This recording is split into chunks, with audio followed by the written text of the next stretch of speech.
Hallo zusammen und herzlich willkommen zu einer weiteren kurzen Review. Das mal vom Lego City Polybag 30693 Police Water Scooter auf Englisch. Ich nehme mal an Polizei, Wassertöpf oder so auf Deutsch, weiß es nicht, kenne ich es nicht. Hat 29 Teile, ist für 5 Plus und abgesehen vom Polybag, wo aus Papier ist, hat es natürlich die Anleitung drin, zwei zusätzliche Teile, also eine Handschelle und ein Visor.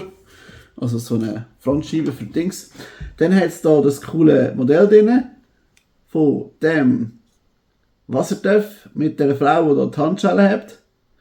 Genau, die hat natürlich da noch eine coole Schwimmweste an.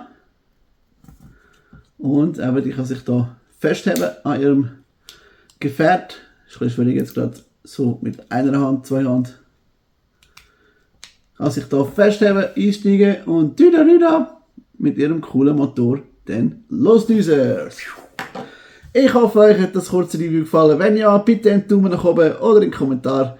Schaut das nächste Video oder sendet das an Kollegen und Freunde, die das könnte interessieren. Danke vielmals und bis nächstes Mal. Ciao zusammen!